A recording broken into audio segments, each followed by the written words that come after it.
Suela, welcome to the Motivate Collective podcast. Thank you, Melania, for inviting me. For those who don't know, how do you explain exactly what you do? You have quite a specialty. Yes, I am an Albanian born citizen. I live in the UK for the past 12 years. I have been studying in different European universities, living in different countries, and now settling down in the UK. More specifically, uh, my background comes in different professional settings. I used to work with projects from the World Bank, then in the Ministry of Justice, coming to the management of an NGO. And for the past decade, I was working in a B2B commercial setting within the UK. Right now, I am the founder and the CEO of the Milestone Hub consultancy, a coaching company where I help small businesses and solopreneurs convert their expertise into revenue. As well, I'm the author of a book, The Business Currency is Love, which everyone interested might find it on Amazon. And here I am here today in front of you and your audience. Wonderful. You also have told me you're doing something with the UN. What's that happening? Sorry, what's that involving? Yes, in I do volunteering a lot. I volunteer for two charities, local charities within the UK. One is helping women fight violence. The other one is Academy Achievers, which helps young women and girls from the like uh, origin to access the STEM education. I am an ambassador of the UN Women UK, and I'm highly involved in women rights and gender-based issues. Amazing, amazing. You mentioned that you consult small businesses. What do you believe every small business needs to know and needs to start doing? What it needs from okay, I'll tell you my philosophy and proven framework. According to my opinion, every successful business should invest in relationships because this is where the secret lies. Throughout my working experience, I have seen in different countries how people build trust, and by the end, we figure out that the thing which keeps a business running is human to human interaction. And right now, in these days, we live in an era where AI is coming into our lives. By the way, here I am mentioning that I'm just finishing a PhD in epistemic leadership, human AI collaboration. And I find it fascinating how the new leaders, I call them the modern leaders, use AI into their daily business in order to get uh, more work done, but as well not sound generic. Uh, there are different issues or problems being discussed in those circles. People are afraid if AI will get to replace us. According to my opinion, if this is not true, AI is here to help us, just to free up us our time and let us be focused on the things which are more important, like relationship building, partnership building, and everything in a business starts with trust. Let's take you for a moment. You cannot enter into a business relationship with someone whom you don't trust, right? So trust is the basis of. Trust. We need to build more trust. Are you seeing that as AI is growing in the world, there's an opportunity for everybody to amplify the things that make us more human? Exactly. It is something which can never be replaced. Human to human interaction. Are you seeing a parallel there between your business relationships and your volunteering? Is it all a matter of simply connecting with human beings and seeing how you can be helpful. Exactly. I believe that every relationship starts from a place of generosity. You give before you gain. So that is why this is my philosophy in life and how I build everything in every setting. I have worked in different countries, in different cultures, and something which is unchangeable, but labeled in a different words throughout the world is trust, relationship building, and generosity. Give to gain. By the way, this was even the logo for this year's UN Women month in March. So we are 1st of April today. Yes, last month. Give to gain. We have to give in order to gain. Give to get. What does generosity look like in everyday neighborhoods? In everyday neighborhoods, is looking and taking care of the person who is in front of you, seeing them, him or her, as a human being. In a business setting, is not taking your business partner as a transaction, right? Before, in every meeting, even corporate roles, no one will remember the numbers you will put down. Yes, they will take note. Yes, they will read the contract, but whatever stays with them is the story you put behind those numbers. Let me say an example.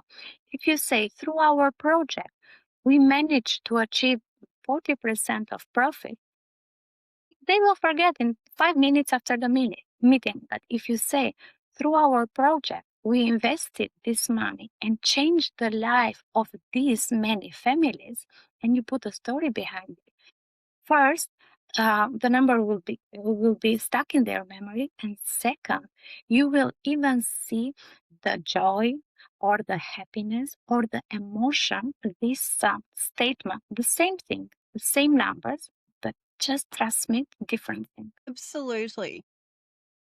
Let's have a look back in time, and I'm curious to know what inspired you to get involved in all of this? What led you to do this work? Well, I've been brought up from two parents. My late father, which was a lead example for me, and my mom.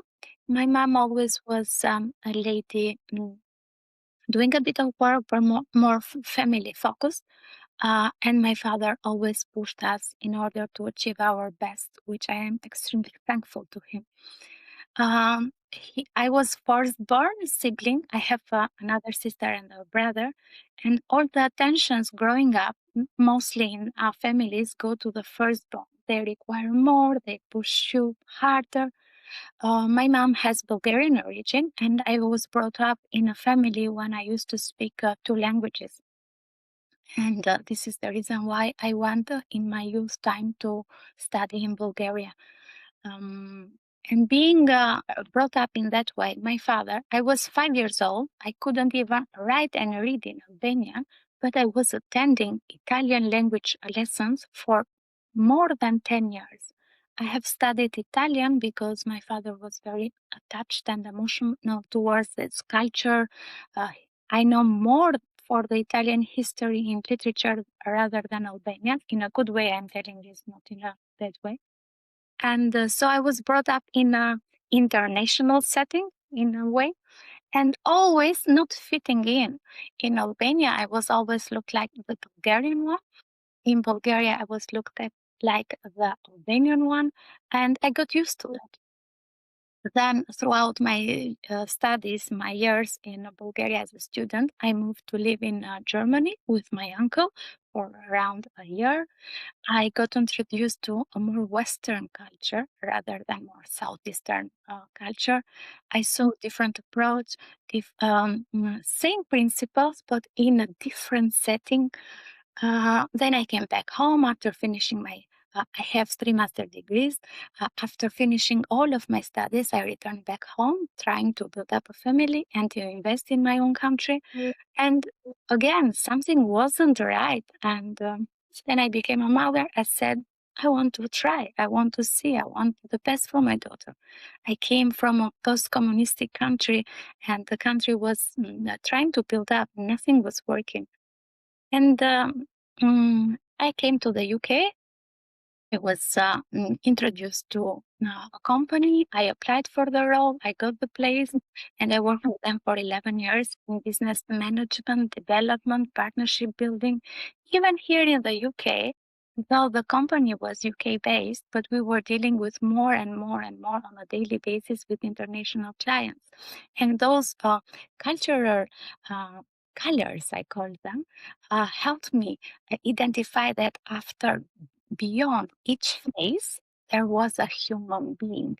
So made me an expert in knowing on how to approach Melanie or how to approach a German client, how to approach a Bulgarian client.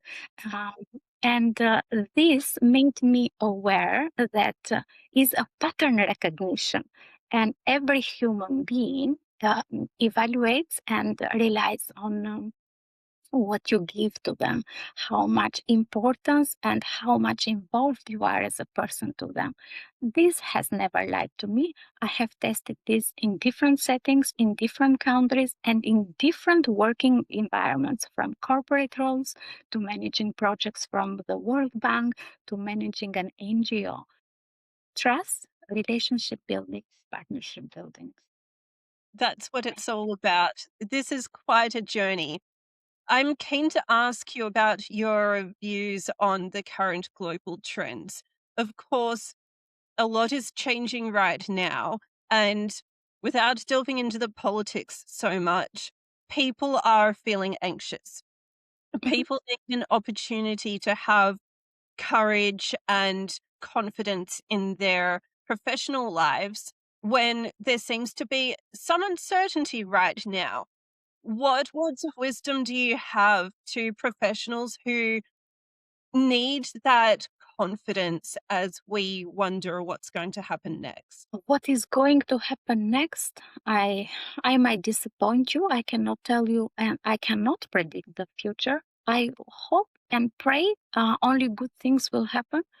For as long as we don't have access to decision making in the global and in the biggest context, I might say that our duty as a citizens of the world is each one of us to do their best, to treat the other as they would like to be treated, and this is it. Never lose hope. Things which go beyond our mm, responsibility and decision taking, we cannot make any changes right now, but we can let them hear our voices and do and help as much as we can. If I have time, I will contribute and volunteer in the countries where now the crisis is happening. If I have money but I don't have time, I will contribute through a donation. So we have different ways in contributing and helping others. Someone which is extremely smart and knows how to do business, let them do more business, but give from their share to others who can do the logistics. So there are different ways and important is to have the willingness to help. I do this in my own life as well.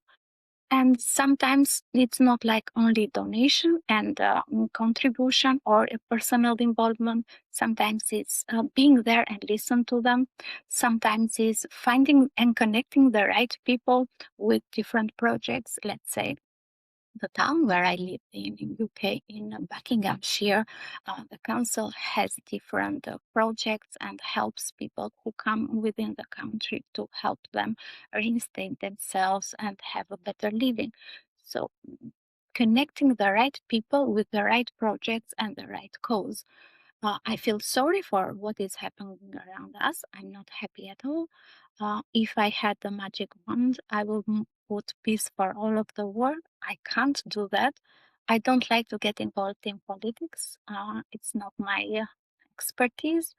But whatever I might take to each individuals, wherever they are seated, take the action. Things start to change with the decision you make today. I have been placed myself always throughout my life through different settings, difficult decisions, and the one thing which helped me to overcome every problem, it was um, the moment I took the decision to change. Absolutely. The countercultural advice here that people don't always automatically go to is that we can face these current trends by helping other people, and that will then bring more abundance to us. I don't take that perspective for granted. Where I live, people are just thinking about the fuel, the petrol, the gas, whatever you call it. Mhm. And that's all they are thinking about. But what you are reminding us of is that There are what if people.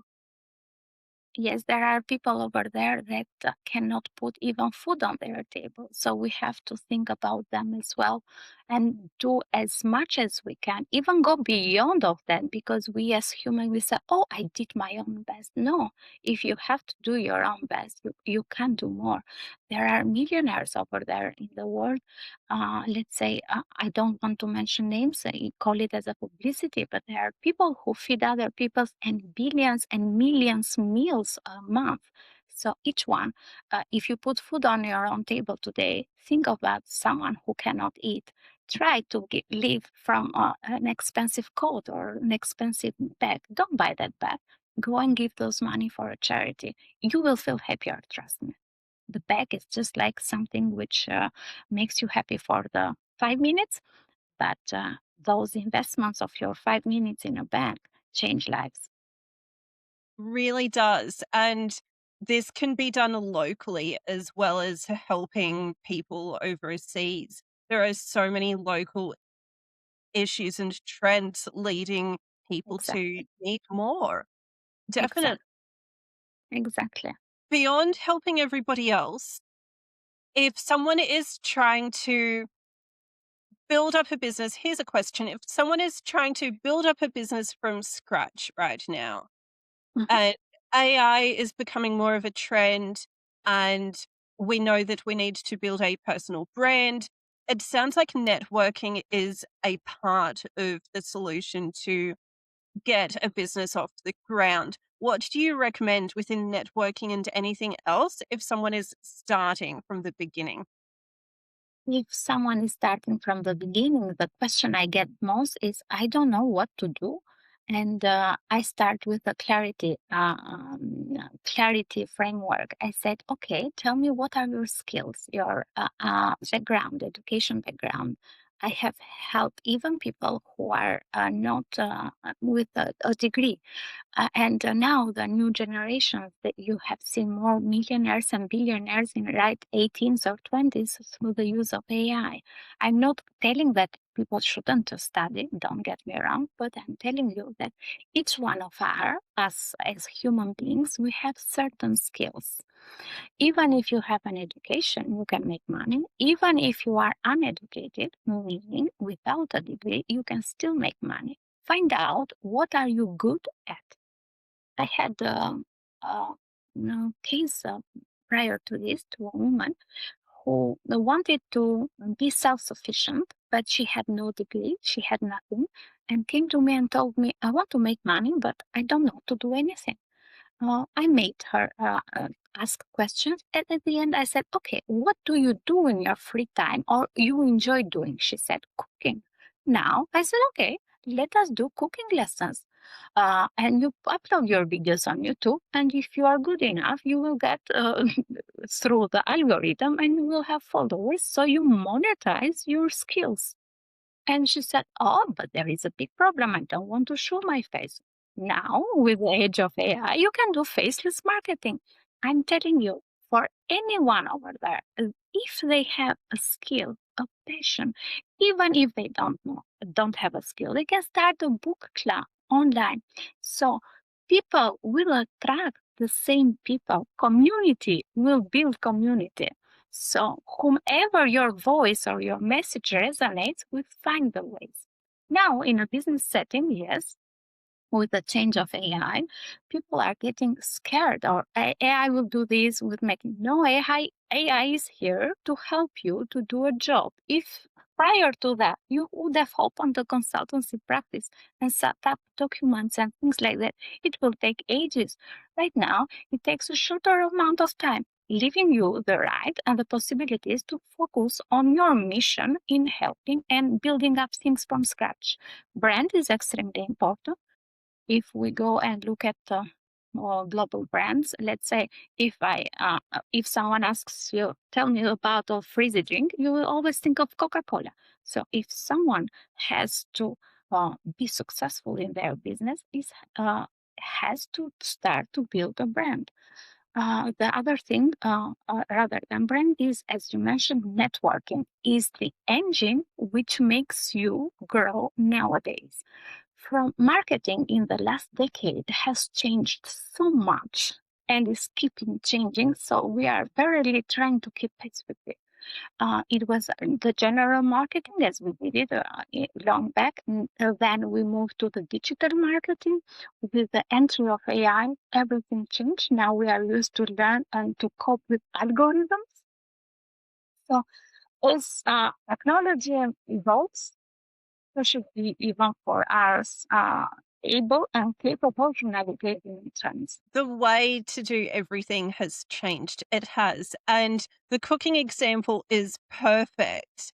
I Yes. must admit, I talked myself out of doing cooking videos a few years ago, and I thought about it but didn't. And what we need to know now is that it doesn't have to be perfect. You suggested AI, but even someone can film the food and then talk about it in a voiceover so they don't have to appear on the screen. Exactly. And in different settings, we are used to gym, to go to the gym because it's more discipline, more interacting with the instructor and the other people who train with us. But now you can do gym even from work. You follow up a channel. They have challenges, 3 minutes, 7 minutes a day, 15 minutes, up to your timing. And so you have the gym instructor right now over your phone. How this is a business idea for those who want to implement their skills as trainers. It's not only everything related to education. Yes, education is important to help you to navigate the trends, but as well as opening doors. But you can monetize your skills even without not having a degree in the age of AI. Definitely. Have you looked into selling to audiences in multiple countries, overseas, anything like that? Selling what? My expertise, my business idea, Anything, anything. consultancy. Yes, yes, I have been doing this for the past decade in the company I used to work for. And right now I am dealing with people and clients in different audiences in different countries, USA, Europe, UK as well. Have you seen that it's important and perhaps necessary these days to sell your brand and your knowledge to overseas audiences and not just focus on your local markets? uh, prior to me entering this podcast call with you, I was talking to a very lovely woman from Singapore, and we connected together on LinkedIn. Now the world is such a small place, and you can reach continents. Importantly, just like to schedule the time because when time a day is here to me, it might be night at the overseas. But yes, right now with the use of internet and technology, you can reach even the most distant points in the world. Yes, I work with different audiences throughout the globe, not only UK based. For sure. It's easy enough to not let the time zones get in the way. For Yes. me, it's after 6 PM. What time is it for you now? Right now here is 8:30 in the morning, but See, I am yes, I wake up early in the morning, so to me this is quite normal working setting. And I don't know, different people have different routines. I'm an early morning person, and I sleep very few hours. So I have my morning routines, which is uncompromised, and this is it.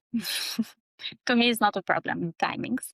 it's fine, it's fine, and Really, I've seen similar patterns where I chat with people in America, different locations, and the time zone isn't an issue. The main thing is to be aware of any changes. I saw that a few places had daylight savings and then suddenly the conversion is different.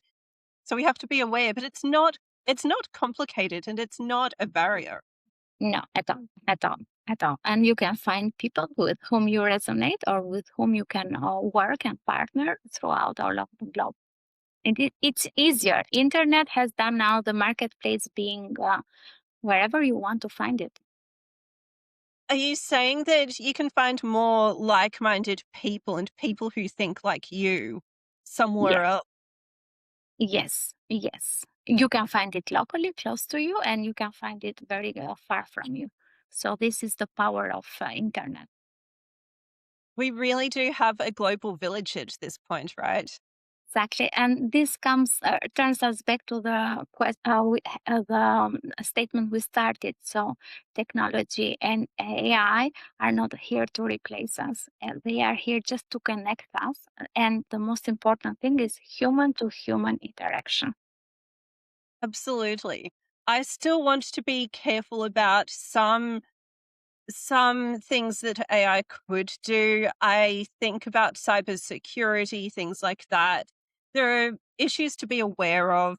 We need to make sure that people have their privacy. However, every tool can be used for good or bad. Have you seen that whether it's social Exactly. media, AI, anything else, it's about what we do with it. Do you think so? Yes, yes. It is on it's absolutely up to you on how you use it. You can use it for good purposes and not such a good ones. And it's up to you to access those things which have data privacy issues or not. And it's up to you on how much you are willing to share. Yes, we don't have to share everything. True. So this is it. That leads to something else. When we're deciding how to present ourselves online, Mhm. have you found that it's important to create a balance? Do you emphasize, for example, some of your volunteering, just looking a bit more balanced and showing some of your personality online beyond your main work? Was that a part of what draws you towards new audiences? Uh, Me as a person, I'm very private one. I don't like sharing much of my own privacy, and it shouldn't because things are work is work, business is business, and private life is private life. So, till now, I am being I was able to keep this balance in perfect harmony because if you put boundaries and you look after those, you will never have an issue. So it's up to you. It's total human decision. I haven't seen a problem.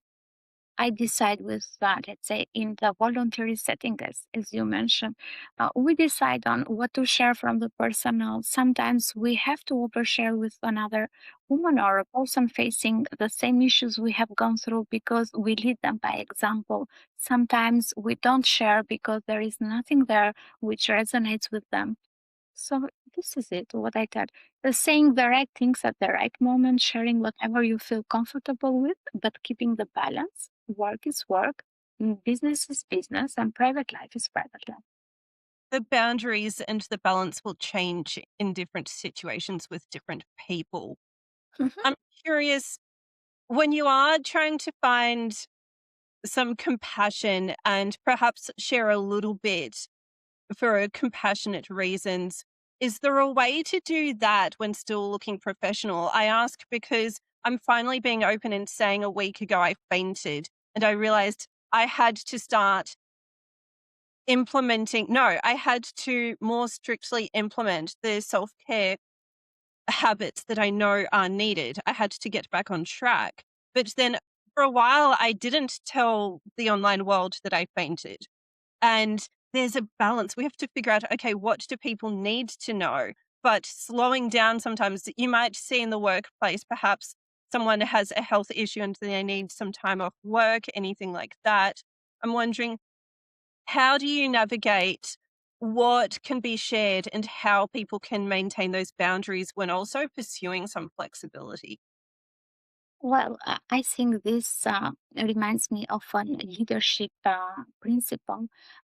Throughout the history, we are taught in looking at, let's say, let's get an example, Napoleon Churchill, the strong, the authoritative leader.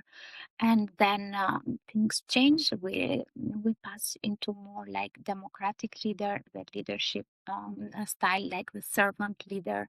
Right now, we are in the age of, I call it the modern leader. What is this new modern leader?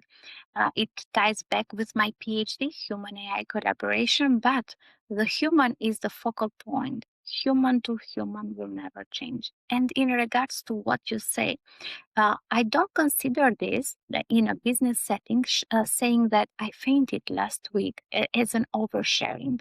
This makes you more authentic, right? And people resonate with your story. You show to them, yes, you are a businesswoman, you are managing this platform, you are doing this, interviews, workshops, helping people, but you are as well a human being. You are not a machine. You cannot put on and off. I don't consider this oversharing or going beyond boundaries. This is part of our daily lives.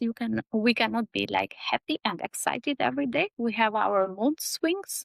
Important is to keep this. Sometimes we have even our health issues. Yes, we should share. The priority is keeping good care of ourselves, our health, which is irreplaceable. The rest can be built up, even business, even reputation, even if you consider at a certain moment, oh, I overshared a bit more than I should, or my business partner will consider this as a weakness. No, a weakness or overshare is not something which can, in my opinion, damage you being kept at the normal settings, meaning you can say, I don't feel good today because I had that issue related, but not like, oh, I went to the hospital, blah, blah, blah. In a business settings, minutes are very important. So no one has time to listen to your story. Sometimes you will resonate with people who are talking or love to hear. You can overshare, but mostly in the business settings, saying the right sentence, if you a couple of those, it's more than enough, I think. Learned and seen in recent weeks that some people like a one-line answer. Have you seen as well that some people are very busy, and whether we're talking about something that's directly work related or something adjacent, do you see that some people need a very brief answer when they have limited time? I have seen this in different countries, and I think it's a cultural issue. When you enter into a business relationship, now I'm just giving you an example. In the UK, we are sharp and determined. We say, meaning we never say, "Oh, you are outperformed," or we say, "Oh, you did good." Well, this is the hugest compliment you can get. Let's say we go in another setting, in an Italian environment. People are more fiery, more family oriented. They keep themselves around tables and food. They are more giving, is more happy. You cannot enter into a relationship with an Italian company and straightforward going and speaking about the contract. You have to say, oh, how are you? We ask, we build relationships. In the UK, you start the conversation and how nice is the weather today? If you go and deal with a German company, they are strict. They are to the contract. As long as you pick up the phone, you have to send the email. So different cultural nuances in different settings. But if we go beyond borders, beyond Europe, in other countries, there are people with whom, if you don't share, you are considered as rude, meaning so they want to know where are you from, where is your family, or things.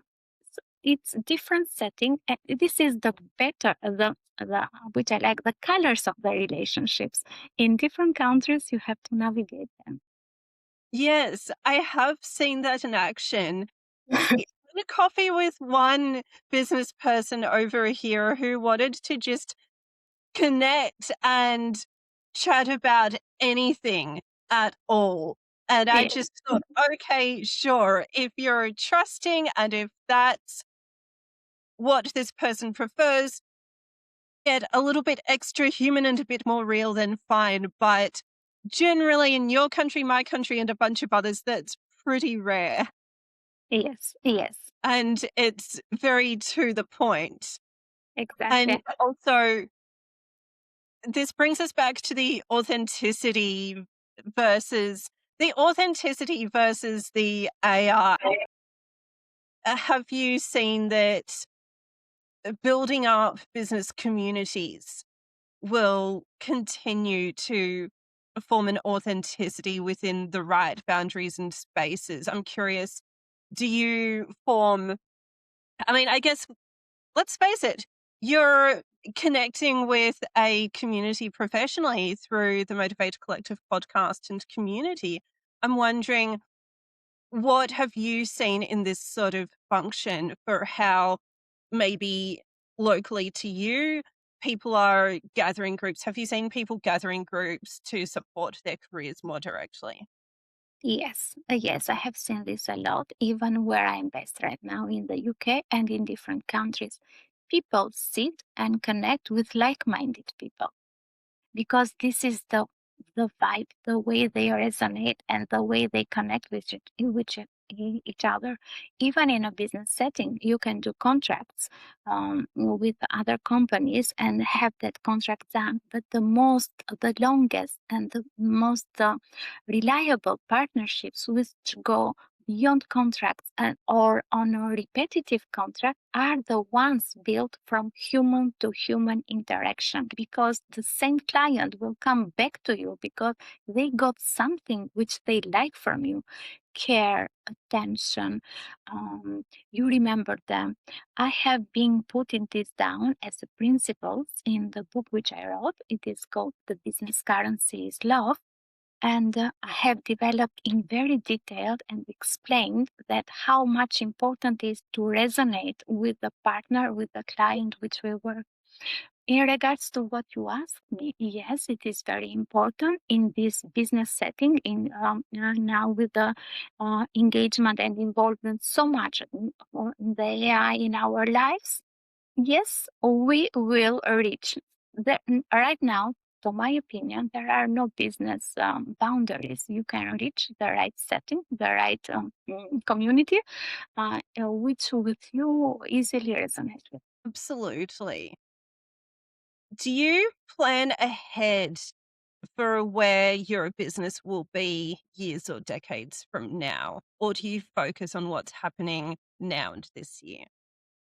Yes, every business should have a business plan growth, but my business plan growth is not like based in the balance sheet or on what is my income right now. Not only, I'm telling, it's not that it's not important where I'm not right now or when I want to be. It is important, but my business, I will consider myself a successful person in business if I live or I build a legacy. So I want to remember with the people whom I connect, whom I convert, and I provide value. The legacy. Yes. This is something everybody can learn from. Do you see that more business owners and founders and managers need to consider their legacies beyond simply the ROI? Exactly. This is the hidden return on investment. We are used to chase ROI, KPIs, metrics, measurements, do this market research, which are important for running a business. But the most important thing is what this business builds, the legacy. Have you seen the Italian companies which run from decades? Years, like brands, let's say an example, Versace, Armani, they have built that legacy and continues through generations. People are attached to that, right? The same way, if you build a legacy, let's say people, if they want to come get coached with me, they will have a framework which is based on certain rules and proven rules which will make them successful. But what do I mean by that? Yes, I will give you the framework, but it is up to you to follow and to implement those steps. I cannot do wonders. If you come to me, you will be successful and you will generate money. But yes, I will tell you the right path on how to do that. And according to each individual, each one of them should build the legacy in order to survive in this new era of business AI interaction. Right, right. I apologize. I'm just checking the recording settings for 1 second. I'm keen to ask, as we wind up, if there are three lessons that everybody should focus on when they are looking to branch beyond their own needs towards generosity in their business life, what are three lessons to wind up that everybody should keep in mind? In order to be successful in business, right? Yes, yes. Well, there are three lessons: give before you gain or you take, build relationships, and the way you build relationships, build those on not as transactions. Stop a moment, think, and see that beyond the transaction is another face, another human being, another family, someone who has their own problems or their own joys, someone who needs to put food on the table, someone who needs to do a holiday and discharge from the burnout. Consider the face in front of you as a human being and treat them the same way you would like to be treated. Honesty, trust, relationship building. These are the three things I always operate on. Honesty, trust, and relationship building. That's great wisdom. And for those who need a bit of a nudge to connect with our international community of professionals who are looking after themselves, seeking self care, what words of wisdom do you have to encourage people to connect? Everything that happens in our life happens to teach us something. Don't give up. Take a time to pause, reflect, get the lesson, build up, and start from beginning. Suela, thank you so much for recording on this show. It has been wonderful to talk with you. Thank you so much for inviting, for giving me the space to share my knowledge with your own community. And I feel honored to be here and with you talking today. Amazing. Thank you. Thank you.